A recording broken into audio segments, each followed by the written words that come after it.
மருதநாயகம்ங்கிறது ஒரு பெரிய முக்கியமான ஒரு ஆள். எனக்கு தமிழனாகவும் தெற்குத்தியானாகவும் இருக்கும் ஒரு திமிர் மருதநாயகத்து மூலமாக எனக்கு கிடைக்கிறது.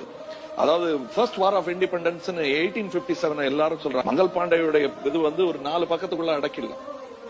ஆனா the first war of independence started in South India. It happened 100 years before what is recorded in history. அது எனக்கு சொல்லி ஆகணுங்கிறது. ஃபர்ஸ்ட் வார் ஆஃப் இண்டிபெண்டன்ஸ்ங்கிறது ஆரம்பிச்சவன் இவ்வளவு பெரிய போர் நடந்ததே கிடையாது. 1857 விட 4 நாள்ல முடிஞ்சு போயிடுது. பெரிய கான்ஸ்பிரசி எல்லாம் இருக்கலாம். ஒரு ஆள் என்ன அடிச்சா சதாம் ஹுசைனுக்கு இன்றைக்கு தோற்கடிக்க அமெரிக்கா என்ன செலவு செய்ததோ அதற்கு நிகரான செலவை 1757 இருந்து 1764 வரலும் பண்ணிருக்கான். 7 வருடம். இது ஏன் இப்படி சொல்றேன்னா ஒருவேளை படம் எடுக்க முடியாம போயிட்டுனா இது பதிவாகணும். இதெல்லாம் நல்ல பொது ஊடகத்துல ஒரு பதிவாகணும். அதுக்கு ஆயிடுச்சு. Fascinating கதை.